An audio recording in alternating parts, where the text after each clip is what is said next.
Ռեոփնի եթերում Ռենյուզի գլխավոր թողարկումն է, ես Մերի Դանիելյանն եմ, բարի երեկո, միասին ամփոփելու ենք դեկտեմբերի 4-ը, բայց կարևորի մասին նախ համառոտ։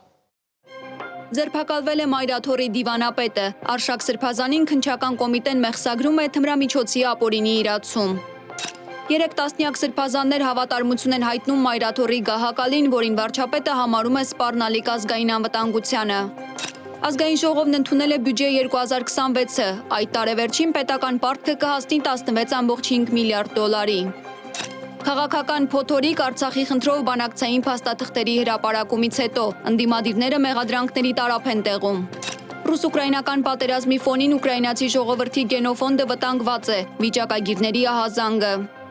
Գորիսի պետական քոլեջի նոր ղեկավարին ոստիկանական ուժերն են ուղեկցում կրթօջախ, դասախոսներն ու ուսանողները բոյկոտում են դասերը։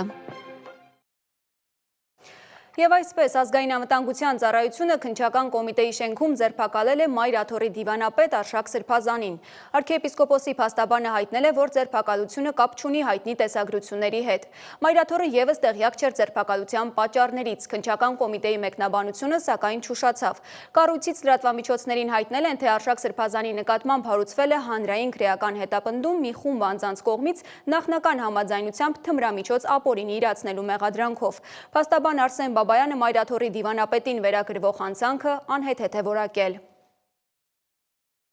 Եկեղեցու շուրջ զարգացումներն այսօր այսքանով չեն սահմանափակվել։ Գրեթե 30 բարձրաստիճան հոգևորականներ համախմբվել են Գարեգին երկրորդի շուրջ, դատապարտելով եկեղեցու գործերին քաղաքական միջամտության փորձերը։ Մինչ հոգևոր դասը զգուշացնում է եկեղեցու միասնությանը սպառնացող վտանգների մասին, վարչապետ Նիկոլ Փաշինյանը կաթողիկոսին նորից կոչել է աշխարհի կանոնով եւ նրան համարել սպառնալիք պետական անվտանգությանը։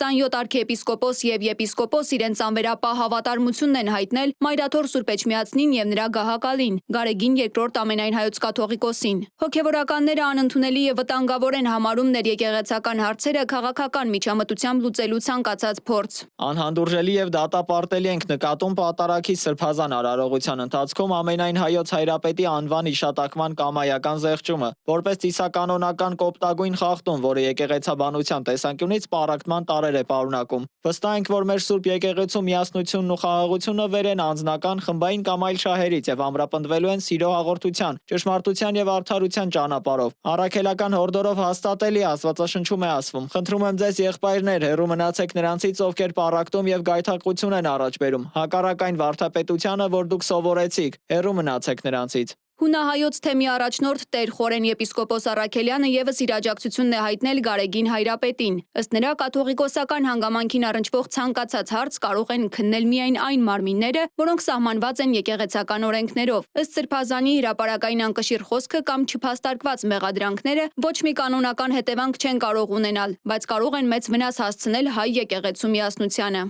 Վերջին օրերին հանրային դաշտում շրջանառվող տարատեսակ կարծիքներն ու մեղադրանքները հիմնված ոչ ամբողջական տեղեկությունների կամ սոցիալական միջավայրում տարածված չստուգված խոսքերի վրա չեն կարող եւ չեն լիազորում որևէ մեկին կասկածի տակ դնել հայ եկեղեցու հայրապետի իշխանության օրինականությունը։ Հայրապետի հասեին հնչող դատողությունները երբ հիմնված են ոչ թե փաստերի եւ եկեղեցական կարգի, այլ հուզական արձագանքների ու օրվա տրամադրությունների վրա, չեն կարող համարվել լուրջ գնահատում։ Այսօր կառավարության նիստից հետո Նիկոլ Փաշինյանը պատասխանել է լրագրողներին, նաև եկեղեցու շուրջ ծավալվող հարցերին, անդրադառնալով նրան, որ Տեր Ռուբեն Քահանան ահազանգել է, թե ԱԱԾ-ն գնացել է իր մոտ եւ առաջարկել, որ պատարագի ժամանակ, որը հավանաբար տեղի է ունենալու առաջիկա կիրակի օրը, վեհափառի անունը չհնչեցնի։ Վարչապետն ասել է, թե ինքը գնում է այն պատարագներին, որտեղ Կտրիչ Ներսիսյանի անունը չի հնչում։ Եթե որևէ եկեղեցի պետքա գնամ պատարագի, այդ պահից սկսած այդ տեղը համարվում է պետական պահպանության ենթակա օբյեկտ եւ այնտեղ իրականացվում են գործողություններ։ Այդ թվում եկեղեցում իրականացվում են անվտանգության գործողություններ, արվում են վերլուծություններ, մարդկանց մոտեցումների, իրենց հայացքների, ծայրահեղ կամ ոչ ծայրահեղ հայացքների անվտանգությունը ապահովելու համար։ Սա ոչ մի նորություն այստեղ չկա։ Ճշտող հարցին կաթողիկոսի անունը հնչեցնելն ինչով է սպառնում իր անվտանգությանը, Փաշինյանը պատասխանել է, թե Կտրիչ Ներսիսյանը սպառնալիք է Հայաստանի պետական անվտանգության համար։ Իսկ կաթողիկոսի երեխայի առկայությունը ըստ նրա վնասում է նրանով, որ օտարերկրյա հատուկ ծառայությունները կարող են զբաղվել հավաքագրումով, հաշվի առնելով նման խոցելիությունը։ Ես ակնկալիք չունեմ, որ հայաստանյան առաքելական եկեղեցին ունենա ինձ հավատարիմ, ինչպես դուք ասացիք, կաթողիկոս, ես ակնկալիք ունեմ, որ Հայաստանի Ծառայելական Սուրբ Եկեղեցին ունենա Աստծուն հավատարիմ կաթողիկոս։ Իդեպ երեք կառավարություն ԱԺ պատասխանի ժամանակ Հայաստան խմբակցությունից Աննա Գրիգորյանը միացրել էր Նիկոլ Փաշինյանի ելույթներից մեկի ձայնագրությունը, որտեղ նա սուրբ քննադատության էր ենթարկում Նավասարդ արքեպիսկոպոս Կճոյանին, որը եւս 7 հոգեվորականի հետ օրերս կառավարությունում հանդիպել էին Փաշինյանին։ Դուք ասում եք այդ մարդը դեմ է քրիստոնեական արժեքներին, հայ առաքելական եկեղեցիությանը, հոգևորականը Բենթլի ունենա ու ոչ մեկին հաշվետվություն չտա, խելագարեք, ես անկեղծ ասած չգիտեմ ում եք խելագար համարում, բայց այդ մարդու հետ դուք բանակցում եք եկեղեցու նորոգման շուրջ։ Եթե կարճ ձևակերպեմ, արդյոք եկեղեցին դուք պատրաստվում եք նորոգել մարդկանցով, ում դուք կարծում եք հոգևոր արժեքներից հեռու են, եկեղեցու էությունից հեռու են, լավ ավելի կարճ։ Ներս, ինչ էր, Նավասարդ Կճոյաններով եք պատրաստվում եկեղեցի նորոգել։ Վարչապետն էլ պատասխանել է, թե նորոգման օրակարգը հենց դրա մասին է։ Բայց հիմա էլ եմ ասում, բա մարդը Բենթլի ունենա, Mercedes Benz ունենա, միլիոններ ունենա, անշարժ գույքեր ունենա, հազար ներողություն սիրուհիներ ունենա ու հանրությանը հաշվետվություն չտա, խելագարեք, չի կարող լինի տենց բան, չի լինելու։ Եկեղեցու դեմ պայքար մղում են Կտրիչ Ներսիսյանը, Սամվել Խաչատրյանը եւ իրենց նման այլ ապա հոգեվոր մարդիկ, ովքեր ըստ էության կալանքի տակ են պահում մայրաթոռը։ Փաշինյանի խոսքով Հայաստանի կառավարությունը եւ քաղաքական մեծամասնությունը եկեղեցու դեմ չեն կարող արշավանել, որովհետեւ եկեղեցին իր հավատավոր հոտով է եկեղեցի։ Մերի Դանիելյան, Reopen Media։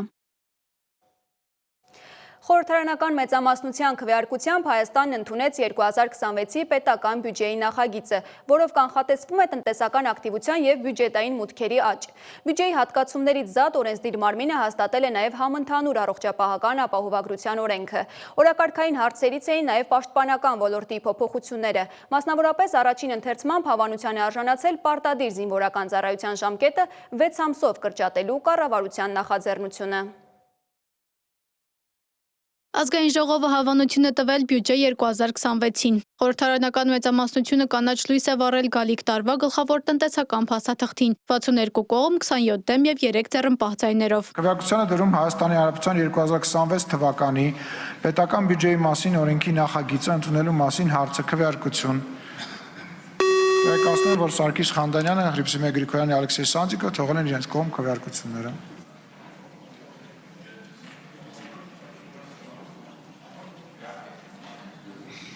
Տեղեկացնեմ, որ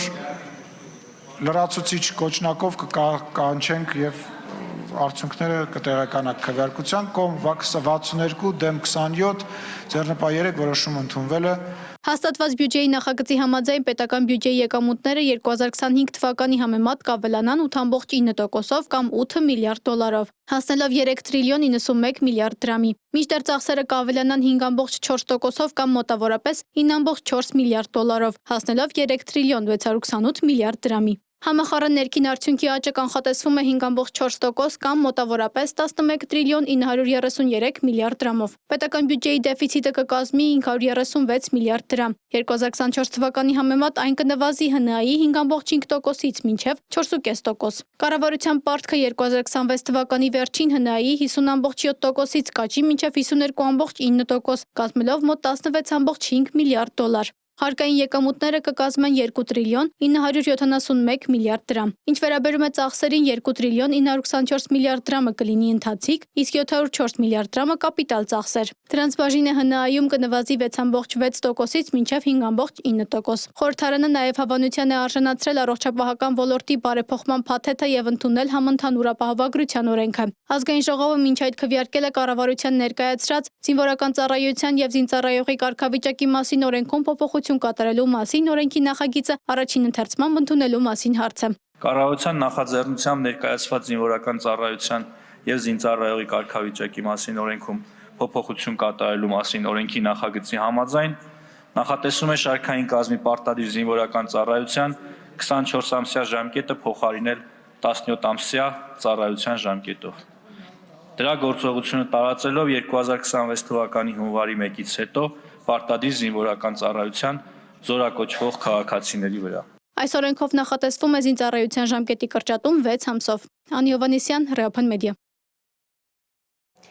Մինչ նախկին արտգործնախարար Վարդան Օսկանյանի գլխավորած Լեռնային Ղարաբաղի ժողովրդի իրավունքների պաշտպանության հանձնախումբը վստահեցնում է միջազգային ատյաններում արցախցիների հավաքական վերադարձի առումով առաջընթացի մասին, Հայաստանի ներքաղաքական կյանքը ցնցվել է բանակցային հին թղթապանակների բացահայտումից։ Ընդդիմադիր դաշտը պնդում է, որ իշխանությունը թաքցրել է հայանպաստ ուծման հնարավորությունը երկիրը տանելով կործանման։ Մինչդեռ վարչապետը հրապարակված փաստաթղթերը որակում է որպես դիվանագիտական փակուղի։ Այս բանավեճին միացել է նաև ռուսական կողմը պատասխանատվության սլաքները ուղղելով պաշտոնական Երևանի կողմը բանակցային գործընթացը տապալելու համար։ Լեռնային Ղարաբաղի ժողովրդի հիմնարար իրավունքների պաշտպանության հանձնախումբն ամփոփում է իր երկամյա գործունեությունը։ Հանձնախմբի համակարգող նախկին արտգործնախարար Վարդան Օսկանյանը հայտարարել է, որ չնայած Հայաստանի իշխանությունների անտարբերությանը միջազգային հարթակներում հաջողվել է ամուր հիմքեր ստեղծել արցախցիների հավաքական վերադարձի իրավունքի համար։ Զեկույցում նշվում է, որ ինստիտուցիոնալ մեխանիզմները գործում են, իսկ խնդիրը մնում է միջազգային օրակարգում։ Մինչ հանձնախումբը խոսում է վերադարձի իրավունքից, Հայաստանի ներքաղաքական դաշտը փոթորկվել է կառավարության կայքում Արցախի խնդրով բանակցային փաստաթղթերի հրապարակումից։ Ընդդիմադիր գործիչները իշխանությանը մեղադրում են հայանպաստ փաստաթղթերը թաքցնելու եւ բանակցությունները միտումնավոր տապալելու մեջ։ Բայց ինչ է տալիս այն փաստաթուղթը, որը Նիկոլը մեզանից թաքցրել էր։ Այդ փաստաթուղթը բացարձակ վատը չէր։ Անկամ այդ տարիների համար, էլ չասեմ, որ այսօրվա իրավիճակի համար, նա պարզապես երանելի փաստաթուղթ էր։ Երանելի։ Նիկոլը 19 թվականին ստանում է նորմալ բանակցային առաջարկ, այդ բանակցային առաջարկը մեզանից թաքցնում է, բոյկոտում է, տորպեդավորում է, հարամ է անում Մինսկի խմբի համանախագահների շրջանակներում բանակցությունների կոնստրուկտիվ ընթացքը եւ ստեղծում է դիվանագիտական հիմքեր Ադրբեջանի լայնածավալ եւ ստոր ռազմական ագրեսիայի համար։ Բանավեճին անդրադարձել է նաև Հայ ազգային կոնգրեսի փոխնախագահ Լևոն Զուրաբյանը, որը վերլուծել է հրապարակված փաստաթղթերի փաթեթը եւ Նիկոլ Փաշինյանի արձագանքը առաջարկված վերջին ծրագրին։ Այս հրապարակումները արդեն մաթեմատիկական ճշգրտությամբ ապացուցում են, որ Նիկոլ Փաշինյանը հրեշ է, հենց այս բառն եմ օգտագործում, հրեշ է, որը 2019 թվականի ապրիլին եւ հունիսին ստացել է կարգավորման պլան, իդեպ չգիտես ինչու ապրիլի պլանը չի հրապարակել, պլան, որը հաստատում է խաղաղություն եւ ապա շրջափակում, բայց նա մերժել է այս պլանը եւ ընդհանրապես բանակցությունները։ Ընդդիմադիրները պնդում են, որ ներկայիս պայմաններում արցախահայերի վերադարձը Ադրբեջանի կազմ անհնար է եւ վտանգավոր։ Աշոտյանն ու Զուրաբյանը համակարծիք են Արցախի անկումը Փաշինյանի վարած քաղաքականության հետևանք էր։ Սա պրոստը sense տապանակար է քո քաղաքական պատմական կերպարի վրա, որովհետեւ այս փաթեթը նրա մասին է, որ դու դավաճանալ ես հայկական շահերը, որ դու ստել ես հայ ժողովրդին, որ դու հանձնել ես Լեռնային Ղարաբաղ։ Հնարավոր է, որ այսօր որևէ արցախահայ վերադառնա Ալիևյան Ադրբեջան, բռնատիրական այս երկրի տակ իր բռնատիրական օրենքներով։ Ես չեմ կարծում, որ արցախահայերի մեջ այդպիսի գժեր կան, որ պատրաստ են գնալ եւ ապրել Ալիևյան ռեժիմի տակ։ Չի լիտ այս բան։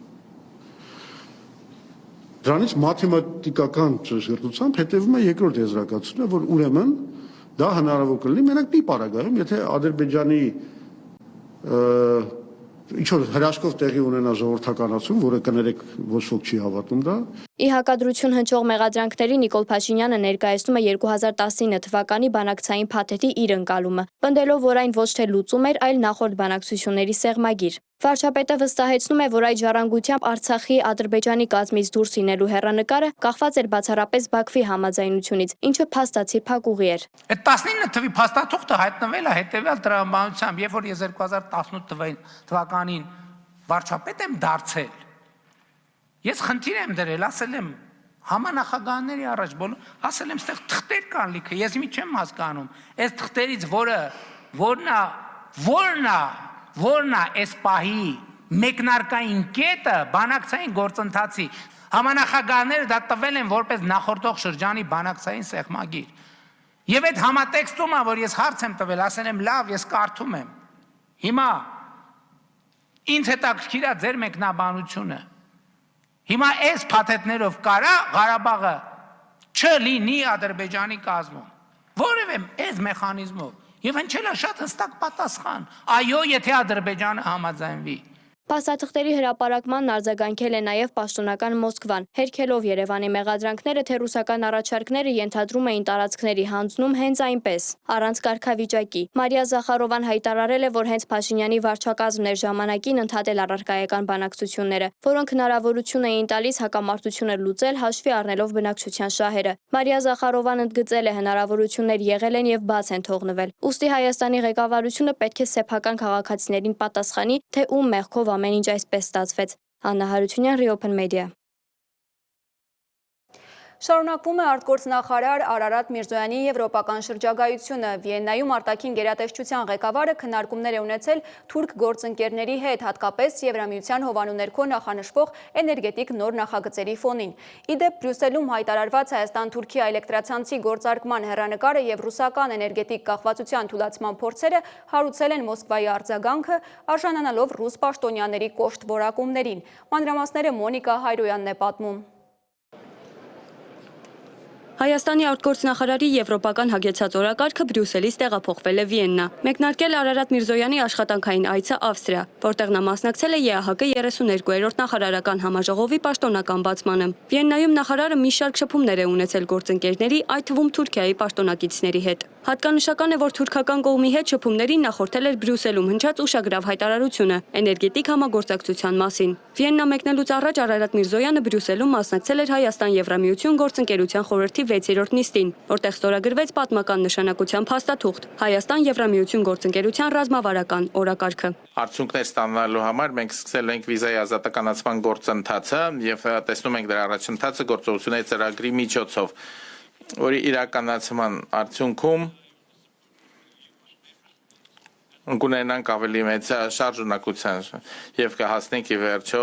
առանց վիզայի ճամփորդության։ Նոր փաստաթուղթը համապարփակ է, ներառելով անվտանգությունից մինչև տնտեսություն։ Եվրամիության ընդարձակման հարցերով հանձնակատար Մարտակոսը Բրյուսելում բացահայտել է, որ Եվրամիությունն արդեն աշխատում է Հայաստան-Թուրքիա էլեկտրացանցի գործարկման ուղղությամբ։ Նպատակը նվազեցնել Հայաստանի էներգետիկ կախվածությունը Ռուսաստանից։ Վերջերս վերադարձել եմ Տաշկենտից, Ուզբեկստանից։ Մենք քննարկում ենք ինչպես կարող ենք ամրապնդել առևտրային կապերը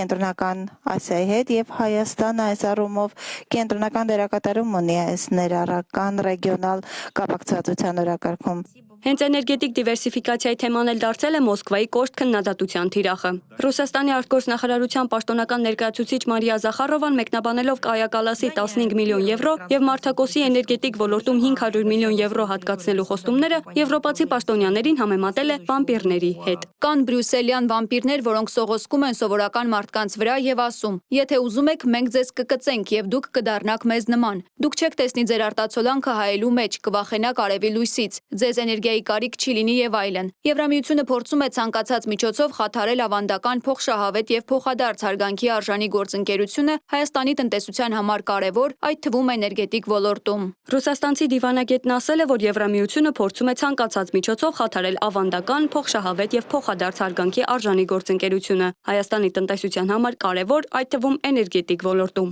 Չնայած Մոսկվայի զգուշացումներին Բրյուսելը շարունակում է ֆինանսական աջակցությունը։ Եվրամիության բարձր ներկայացուցիչ Կայա Կալասը հայտարարել է 15 միլիոն եվրոյի հատկացման մասին, շեշտելով, որ Մոլդովայի օրինակով պետք է բարձրացնել Հայաստանի դիմադրողականությունը արտաքին միջամտությունների դեմ, աջակցելով նաև մամուլին եւ քաղաքացիական հասարակությանը։ Հայաստանը նաև այլ մարտահրավերներ ունի, Ռուսաստանը եւ իր պրոքսիները ապատեակատվական արշավներ են իրականացնում Հայաստանում խորհրդարանական ընտրություններին ընդառաջ։ Մենք տեսնում ենք նույն ցանցերը, որոնք օգտագործվել են Մոլդովայում, շատ ակտիվ աշխատել են Մոլդովայում, այսինքն սցենարը նույնն է, Եվրամիության ֆինանսավորումը կօգնի եւ հայտնաբերել եւ արձագանքել արտասահմանյան ազդեցություններին։ Մարտան ավելի մանրամասն կարող է ներկայացնել Եվրամիությունը ինչ կարող է անել Հայաստանին այս առումով աջակցելու համար։ Եվրոպական օրակարգի մյուս կարևոր կետը ավիացիան է։ Եվրամիությունը հավաստիացրել է, որ հայկական օդանավերի մուտքի արգելքը զուտ տեխնիկական խնդիր է։ Գործարկվում է Twinning ծրագիրը, որով եվրոպացի մասնագետները կօգնեն Հայաստանին շտկել թերությունները։ Այս պայմանավորվածություններով զինված Արարատ Միրզոյանը Բրյուսելից մեկնել է Վիեննա, որտեղ քննարկումները շարունակվում են արդեն ԵԱՀԿ ձևաչափով։ Մոնիկա Հայրոյան, Reopen Media։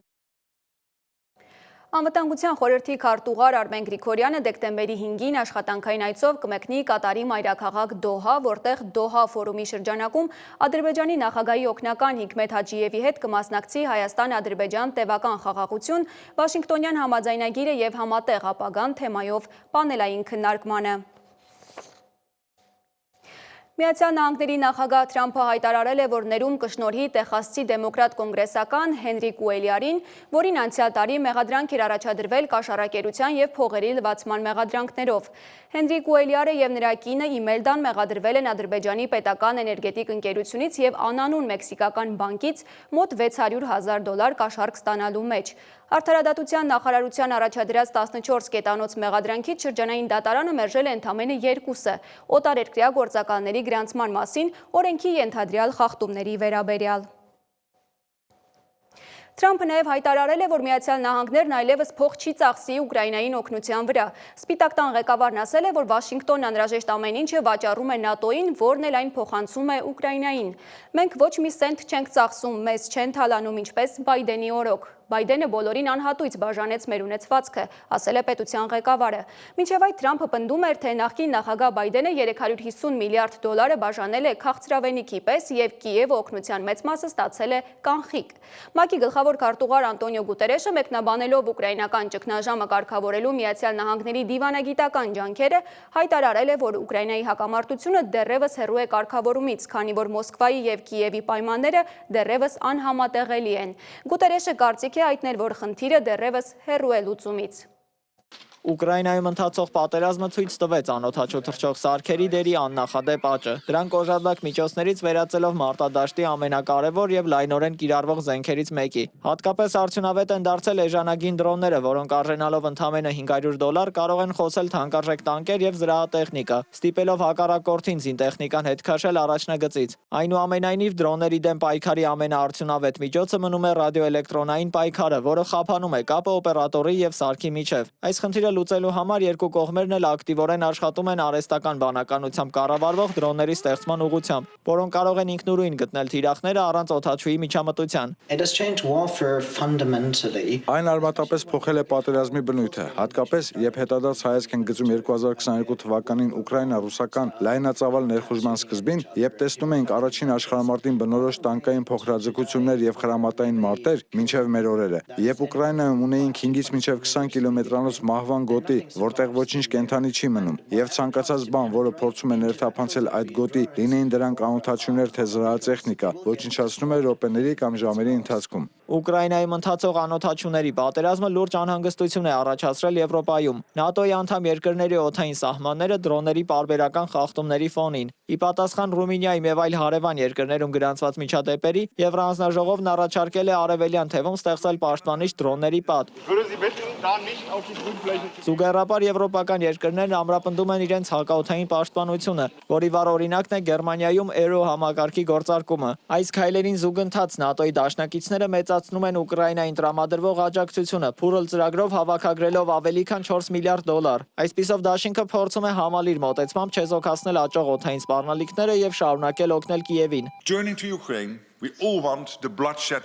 Անդրադառնալով Ուկրաինային, մենք բոլորս ցանկանում ենք, որ արյունահեղությունն ավարտվի եւ ես մեծապես ողջունում եմ արդար եւ տևական խաղաղություն հաստատելու ուղղությամբ նախագահ Թրամփի շարունակական ջանքերը։ Սա կենսական նշանակություն ունի հակամարտության կարգավորման համար եւ մենք աջակցում ենք Միացյալ Նահանգներին այս ջանքերն առաջնորդելու գործում։ Եվ քանի դեռ բանակցություններն ընթանում են, մենք չենք կարող տատանվել Ուկրաինայի հանդեպ մեր հանձնառության հարցում։ Զուգահեռաբար ընթացող միջազգային քննարկումները հարձակումների համատեքստում Էստոնիան հայտարարել է, որ պատրաստ է անվտանգության երաշխիքների առկայության դեպքում խաղաղապահ զորքեր ուղարկել Ուկրաինա։ Ուկրաինայում ռազմական դրությունը մնում է ծայրահեղ լարված, իսկ քաղաքացիական եւ էներգետիկ ենթակառուցվածքների թիրախավորումը շարունակում է մարդկային կորուստներ պատճառել։ Տարածաշրջանային էներգետիկ անվտանգության սպառնալիքների եւ Սև ծովում լցանավերի վրա հարձակումների ֆոնին Թուրքիան հակամարտող կողմերին հորդորել է չխաթարել էներգակիրների մատակարարման ուղիները։ As of today, also we say all the parties, Russia and Ukraine, to keep the energy.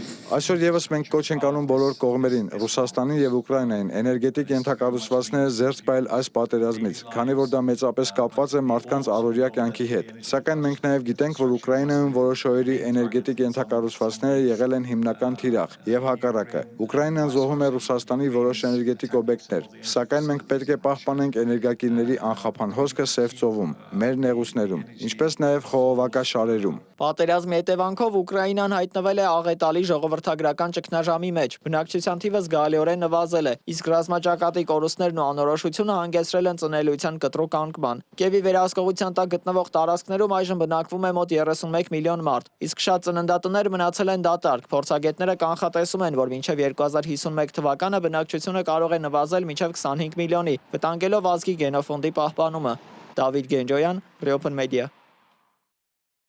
Իրանի իսլամական հեղափոխության պահապանների կորպուսի ռազմածովային ուժերը խիստ նախազգուշացումներ են արել Իրանի հարավային ափերին մոտեցած ամերիկյան ռազմանավերին, պահանջելով հեռու մնալ ընթացող խոշոր ռազմածովային զորավարժությունների տարածքից։ Վարժանքների ընթացքում օգտագործվել են մի շարք ժամանակակից զենիթահրթիռային համակարգեր, որոնք օդային եւ ծովային թիրախները բարձր ճշգրտությամբ խոցելու համար կիրառել են արհեստական բանականություն։ Հեղափոխության պահապանների կորպուսի հրամանատարությունը նշում է, որ զորավարժությունները խաղաղության եւ բարեկամության ուղերձ են հարևան երկրներին, միաժամանակ վճռական նախազգուշացում թշնամիներին, ցույց տալով, որ Իրանի դիմադրության եւ զսպման քաղաքականությունը շարունակվում է ամբողջ թափով։ Միջազգային լրահոսին հետևել է Դավիթ Գենջոյանը։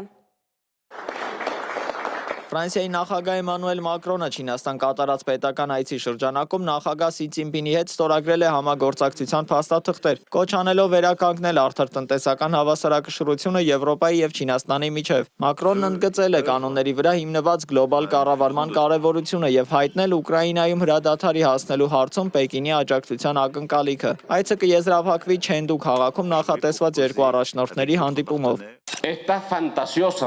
Վենեսուելայի նախագահ Նիկոլաս Մադուրոն հաստատել է Թրամփի հետ ունեցած կառուցողական հեռախոսազրույցի մասին, որի ընթացքում ըստ լուրերի քննարկվել է նաև նրա հրաժարականի հնարավորությունը անվտանգության երաշխիքների դիմաց։ Չնայած այս դիվանագիտական շփումներին Միացյալ Նահանգները շարունակում է ռազմական ուժեր կենտրոնացնել Պուերտո Ռիկոյում, մեծացնելով ճնշումը տարածաշրջանում։ Քաղաքական այս զարգացումներին զուգահեռ հարյուրավոր վենեսուելացիներ հատուկ չվերթներով հայրենիք են վերադարձել Միացյալ Նահանգներից եւ Մեքսիկայից։